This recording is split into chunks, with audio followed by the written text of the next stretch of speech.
A wagon dumps a shivering widow at a stranger's ranch, like she's someone's punishment.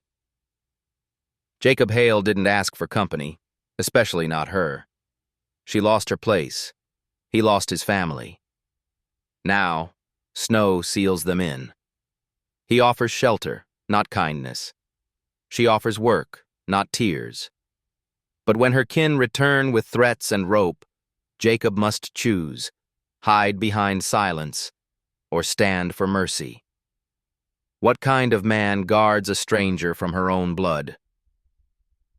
The fourth storm that month came down like punishment from a sky tired of mercy. Wind howled through Hollow Creek Valley, dragging needles of snow across the flats. At the bend where the frozen trail met the Hale Ranch road, a wagon lurched to a stop. The driver spat into the snow, lifted his scarf, and shouted toward the figure beside him. "That's it, ma'am. End of the road."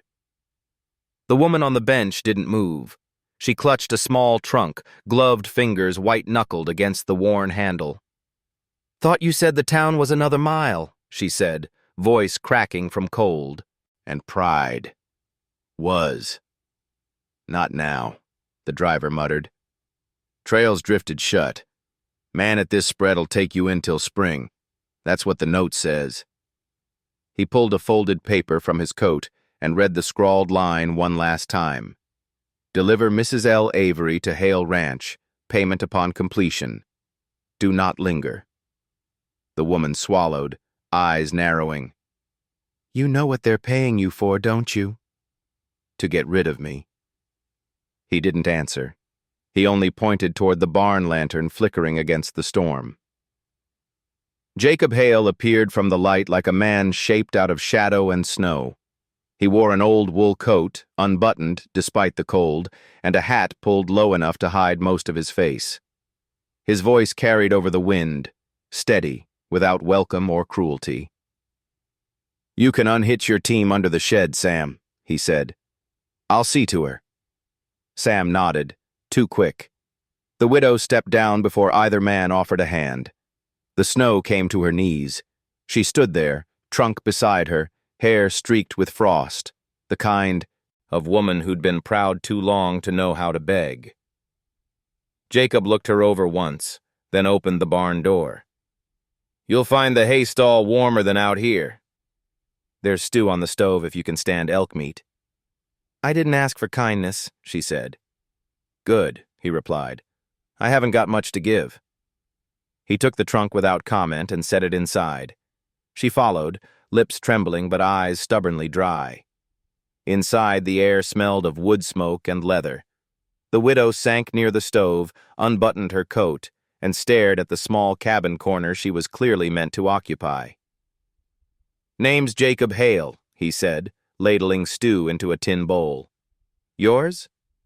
Lydia Avery, she answered. Widowed 2 winters. He nodded once. You can stay till April. After that, snow'll let up, and I'll see you to town. Work for keep. No debts either way. Lydia met his gaze, chin lifting. And what work do you expect from me? Same as I do myself, he said simply.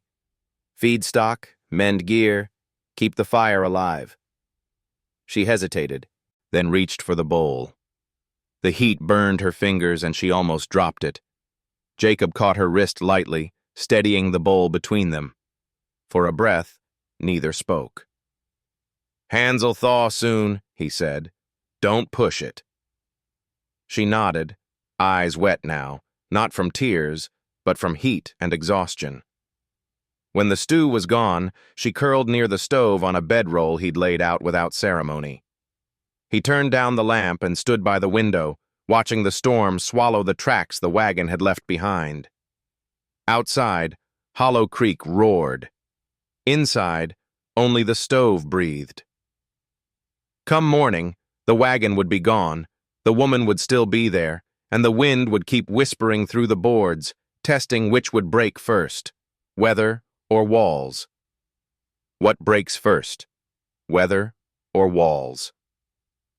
The days that followed settled into a rhythm as brittle as ice over the creek, functional, quiet, and one hard step from cracking. Jacob worked the outer chores, splitting wood, checking the fence line, and baiting the trap line that wound along the ridge. Lydia stayed near the cabin, learning the way the old stove coughed before catching, how the woodpile leaned left when the snow drifted too high, and how to listen for the wind's turn before it screamed. They rarely spoke, only what needed saying. Fire's low. Found a break in the west fence. Soup's hot. Still, the silence began to shift, not toward warmth exactly, but toward something less jagged. One morning, while gathering kindling from the barn, Lydia opened a drawer in a dust-covered cabinet and found a small carved horse. Its legs were chipped, mane rubbed smooth by years of hands, but the care in its making was unmistakable. She turned it over once, then set it back where she found it. That night, Jacob found it sitting on the mantel. "She was real fond of that," he said. "Your wife?" Lydia asked gently. He nodded. "Our boy, too." He carved it, then handed it to her like a prize. Year before the fever came. "I lost my husband in a mine collapse," Lydia offered, surprising even herself. "His folks blamed me.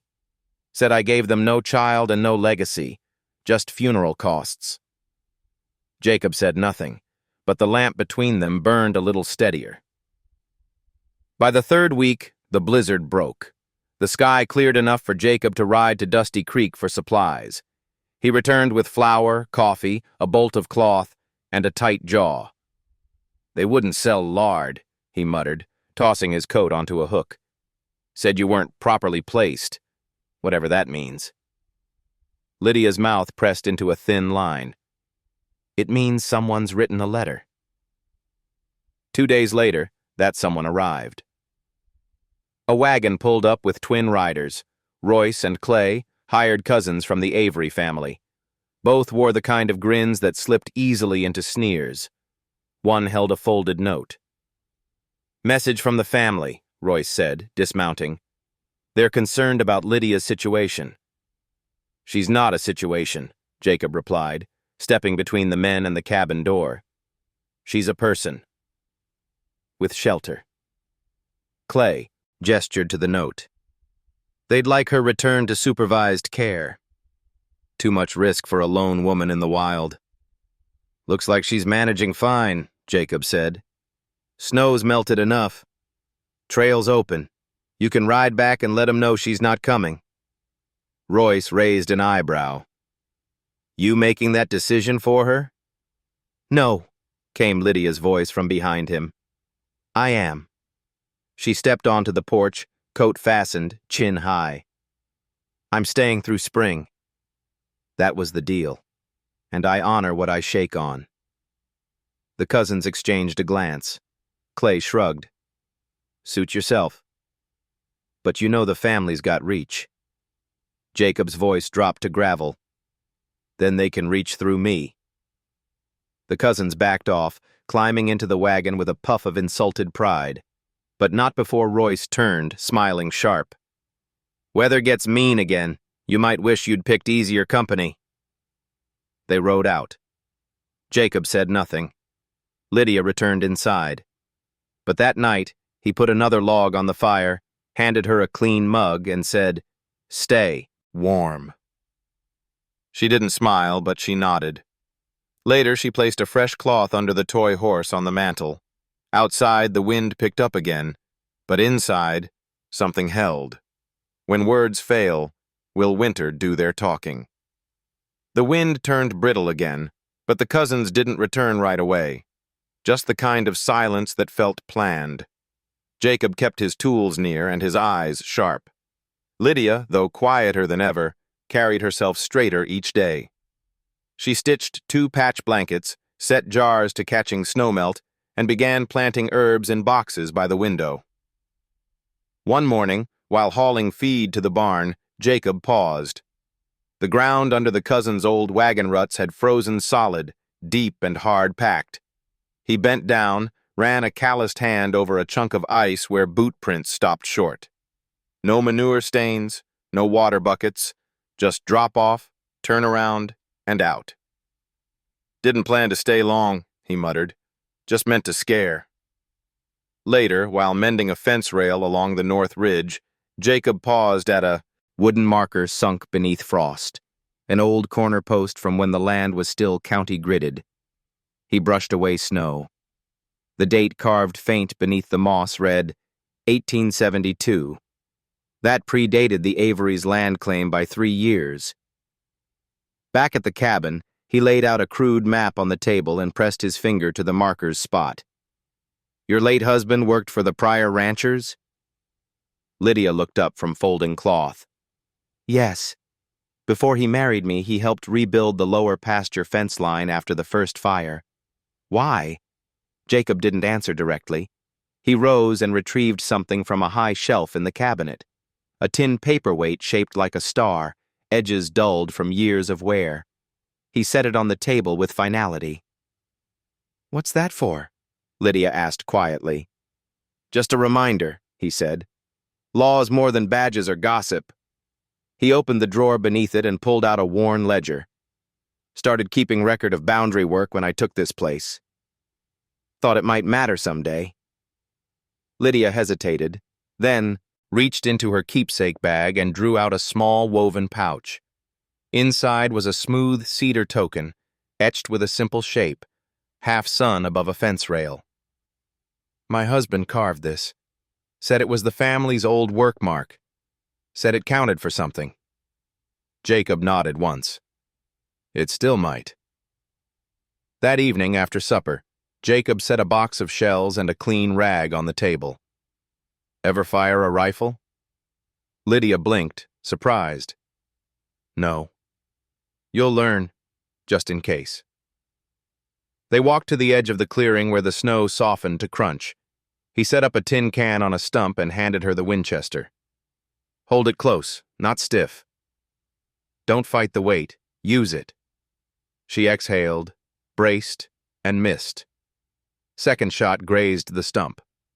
Third one rang clean. Jacob gave a small nod. Next time they come around, you stand 10 paces behind me with that rifle. Not to use it, just so they see. Do you really think they'll come again? Not in cold. They hate cold, but they'll wait, and they'll test the cracks. That night, he placed the Tin Star paperweight back on the shelf, but this time, beside it, he laid the carved horse.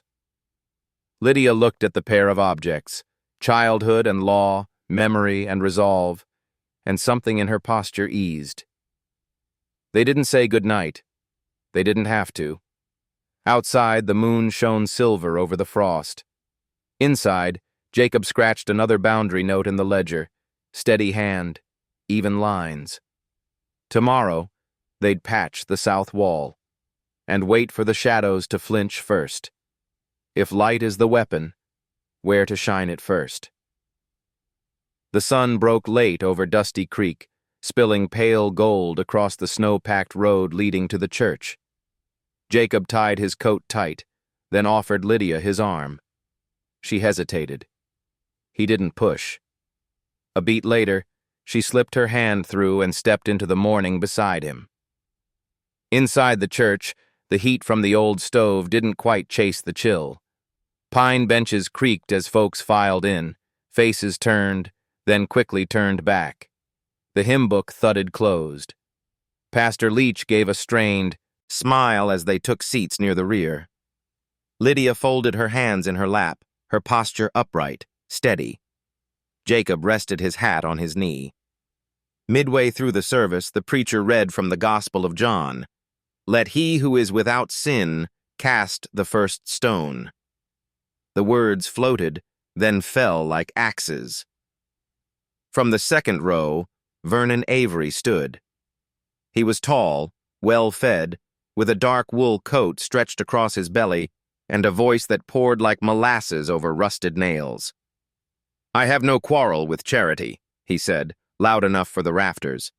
"But there is a difference between mercy and making excuses for those who defy order.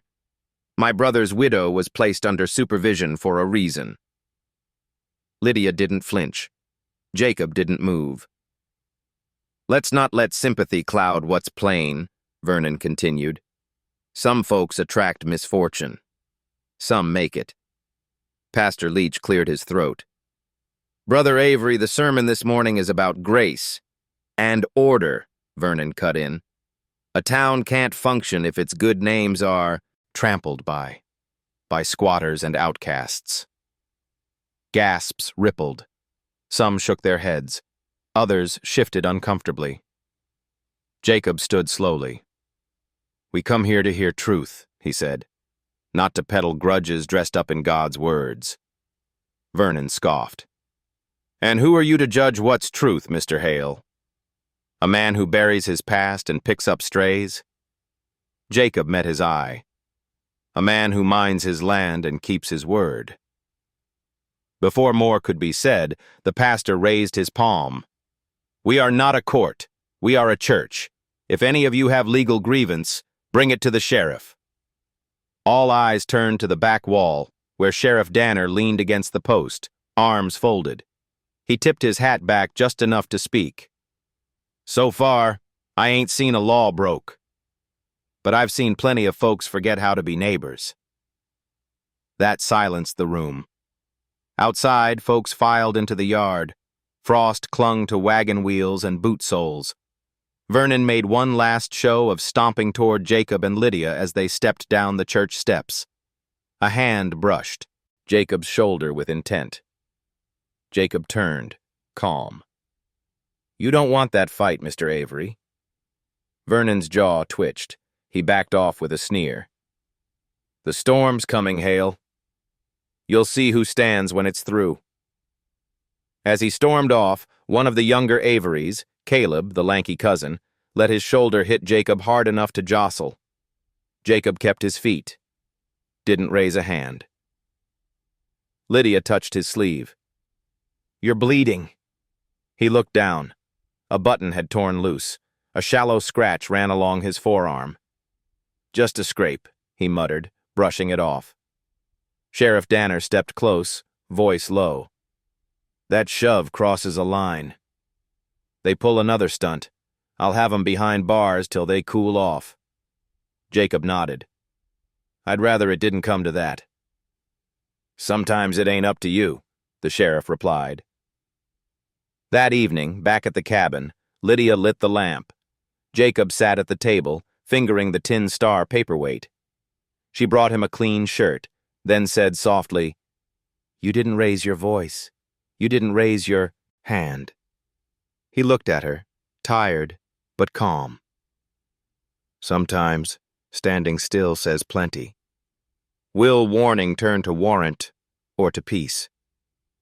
The next morning brought a clean frost and a weight in the air that didn't lift, even with the sun climbing high. Jacob rose early, ran his palm along the cabin door, then stepped out with purpose.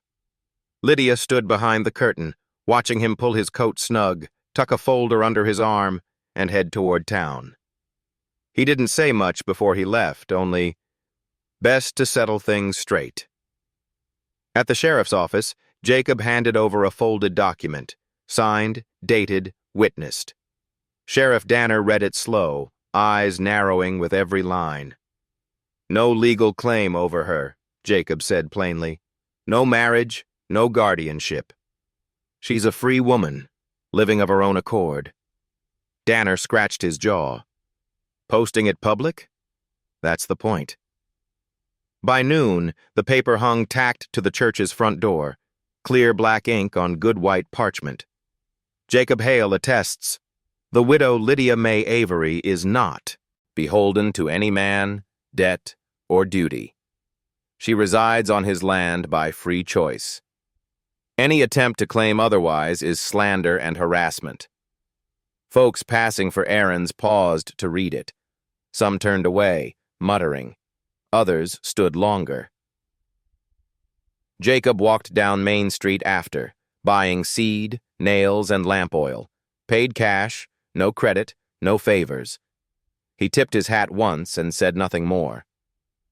That night, the wind returned in low howls. Lydia stitched old fabric into makeshift curtains, soft green and brown, nothing fancy. She pinned them with care, then set a broken vase on the shelf, filled with bare, wild twigs. "Hope has to start somewhere," she whispered to no one. Jacob noticed, nodded once, and warmed stew on the stove. Later the knock came, not hard, not frantic, just 3 slow raps on wood. Jacob opened the door to find no one there. Only a small envelope and a rock through the window glass behind him.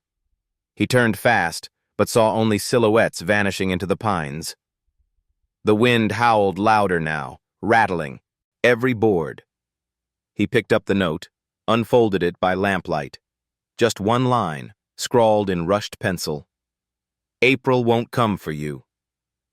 Lydia stepped beside him, read the words without flinching. "They want us to run," she said. "We won't." "No." They moved in tandem, him boarding up the broken pane, her sweeping the glass and lighting the second lamp. She placed the toy horse carefully on the mantel, facing the door. That night, sleep was thin. The stove crackled but didn't comfort. Somewhere near midnight, Jacob stirred and sat up. Lydia already had her boots on. "They'll come back," she said, "with more than notes." He nodded. "Then we meet them in daylight, not fear." He handed her a small pouch of dried apples. "You keep this with you." "You planning to go?" "Planning to stay. Just steady." A gust blew against the door like fingers testing the lock. Jacob crossed the floor and placed the Tin Star paperweight square on the center table. "Let 'em see it if they look through the cracks," he said. Lydia added one more lamp to the window, this time letting it burn all night. In town, the cousins paced like dogs on a short chain. Vernon sat in the feed store, talking slow and low about justice and cleaning up shame. But shame wasn't sticking like it used to. Out in Hollow Creek, the cabin stood with 2 lamps glowing, curtains drawn, and a stubborn warmth rising from the chimney. Will a rope meet a crowd, or a law? Dusty Creek's main street was quiet that morning, until the shouting started. Jacob Hale hadn't come to town looking for a fight. He came for nails and sugar. But when a half-drunken teamster stumbled near the feed store, tripping under his own reins, Jacob lunged forward to catch the man from being crushed. 2 figures emerged from the shadows. "There! Assaulting an honest man!" Vernon barked loud enough to pull every eye. Before Jacob could speak, Earl stepped in front of the sheriff's office, hand on his pistol. "Sheriff saw it," he called. "Ain't no use running." Sheriff Danner pushed through the crowd, jaw set. "I didn't see a thing but a man catching another from death. But if I don't book it, someone's bound to say I'm picking sides." Jacob stood tall. "Do what you must." A hush fell. Even the wind stilled. Danner nodded once. "You'll stay the night. Let the dust settle." 2 deputies approached, one apologetic, one too eager. Lydia heard before she saw. The wagon rolled past the ridge trail with Jacob sitting stiff between the deputies. One of the cousins trailed behind, grinning like he'd won a prize. She stepped back inside the cabin and packed her small bundle. A thin scarf, some dried apples, her worn gloves. She stared at the half-mended curtains, the fire she'd kept alive. She folded a note.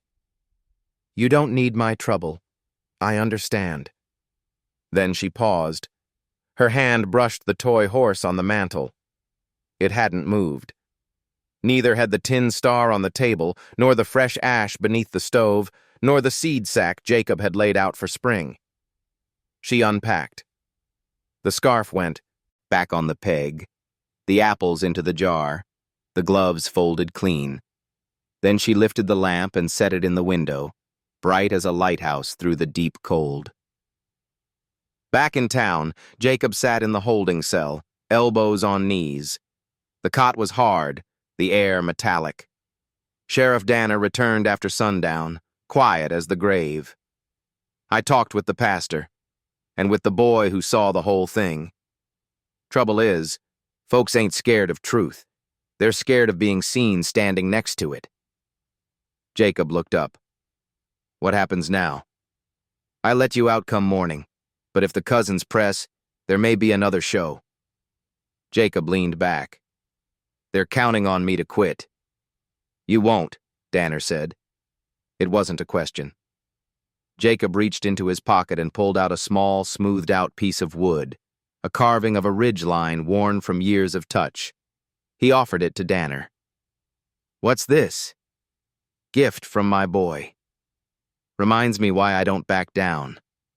Danner held it for a long second, then slid it back.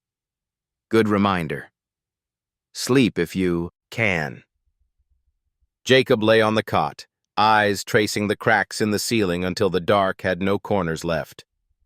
Morning broke cold and gray. He stepped out of the cell and into the saddle without speaking. The ride home was slow but sure. As he crested the last rise toward Hollow Creek, he saw the lamp still burning, and a curl of smoke from the chimney. Inside, Lydia stood at the stove, hands folded. She turned as he entered and said nothing. Jacob took off his coat, hung it on the peg.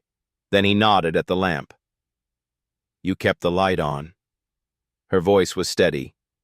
Wasn't for me. He crossed to the stove, lifted the kettle, poured 2 mugs. They sat at the table in silence. But this time it was full, not empty. Who returns to that light? And in what shape? The old church in Dusty Creek never filled fast. But that morning, folks came early and thick as locusts before a storm. They heard about Jacob Hale's arrest, about Lydia's lamp burning through the cold, about the cousins still walking free. Sheriff Danner stood near the pulpit, arms crossed. He didn't say a word, but his eyes caught every face. The pastor cleared his throat and nodded to the front. This isn't a trial. It's a reckoning of facts. Jacob stepped up first, coat patched, boots muddy from the long ride. He didn't speak loud. He didn't need to. We work. We harm no one. We ask nothing but to be left in peace. The room held its breath. Then Lydia rose. She hadn't come in through the back. She'd walked right through the front doors with her chin high, the same way she'd arrived with nothing but a trunk and shame piled on her by others. I was left at his gate like something unwanted. I chose to stay, not out of pity, out of respect. The accuser uncle stood. You're a danger to decent women. The pastor didn't flinch. And what does mercy look like, Brother Eli? Because from here, it looks like shelter and bread. A boy near the aisle, no older than 12, cleared his throat. His hands trembled as he held up a folded sheet. I found this near the stable. Thought it was trash. Then I read it. I gave it to the sheriff. Danner took the note, unfolded it, and passed it to the pastor. Anonymous letter slid under their cabin door. Threats. Nasty ones. A murmur rippled through the crowd. The pastor studied it, then raised his eyes. Anyone recognize the penmanship? A woman in the third pew blinked. That's Vernon's hand? Matches his ledgers at the store, I seen it. Vernon's face flushed deep red. Earl backed a step toward the door. Danner spoke like a man already settled in his mind. You want to talk in my office? Or in Irons? Earl stammered. We didn't mean nothing. Just warning 'em off. Jacob turned slightly. Is that all folks are now? Things to warn off and chase out? A quiet woman near the back, widowed Miller's wife, nodded. No one helped me when I needed shelter. Maybe I would have stood taller if someone had. Others looked down, some stepped back, but a few leaned forward like a seed finding root. The pastor folded the letter and tucked it into his Bible. Let this be known. Gossip is not law, and cruelty dressed up as piety is still cruelty. Sheriff Danner stepped to the center. Vernon, Earl, you'll come with me now. Quiet-like. The cousins didn't argue. Pride had left them. Or maybe shame had finally arrived. Jacob didn't smile. Lydia didn't weep. Outside, the wind had eased. Snow still lay thick across the boardwalks, but it felt less bitter. Jacob turned to Lydia. Ready? She looped her arm through his. Been ready since you put your coat on that first night? They walked out together. Not hurried, not afraid. People stepped aside to let them pass, but this time, they watched with something else in their eyes. Respect, maybe. Hope, perhaps. Back in Hollow Creek, the fire would still be warm, the lamp waiting to be snuffed. But something else had lit up now, too. Something no blizzard could smother. Will pride choose the office, or the irons? By midday, the cousins sat red-faced on a bench in the sheriff's office, flanked by scuffed boots and a silence too thick to break. The paper trail was clean, the handwriting damning. Even they couldn't squirm their way out of that boy's honest hand. Sheriff Danner jotted the fines down slow, each stroke of the pen deliberate. Overreach, Earl mumbled. Is that what you call it? Danner didn't look up. Threatening folks who fed you stew 3 winters back? You called that family once. We was just protecting our name. You dirtied your name all by yourselves. The church notice board bore a fresh post that afternoon. Fine imposed for unlawful threats, disruption of public order, and refusal of lawful trade. It was written neat, signed by Danner, witnessed by the pastor, and tacked up with 2 brass nails. The cousins weren't jailed, but they'd be paying it off for months. In the general store, Old Man Vickers cleared his throat and rubbed his apron with a shake of shame.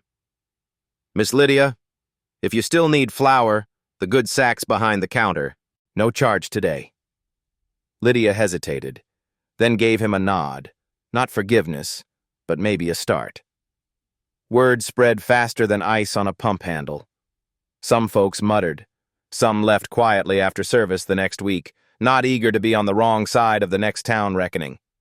But most stayed, watched, waited. And when Jacob Hale walked into the pastor's study that following Friday with Lydia beside him and said, "We'd like to say vows, just quiet." The pastor didn't blink, just nodded, reached for the book, and told them the fire was already going. No flowers, no music, just Danner, 2 neighbors from the mill, and the word. Jacob didn't wear a suit. Lydia didn't wear white. She wore the blue she'd stitched from old curtains, the same cloth that once hung in the window after the rocks were thrown. The same fabric that dared to hold hope in a room made of loss. The pastor spoke the words. They repeated them soft but steady. When he said, "You may kiss," Jacob only pressed his forehead to hers. Danner cleared his throat like he'd swallowed smoke. "Reckon that's about the finest use of law I've seen all year." Outside, the air had shifted. The wind still moved through the trees, but it didn't carry a bite. Jacob helped Lydia into the wagon. She placed the toy horse on the seat beside her, like it belonged to both of them now. As they rolled back toward Hollow Creek, the trail behind them dusted with melt and ash from burnt letters, folks watched from porches and windows. Some waved, some nodded. A few looked away. But none dared throw a stone.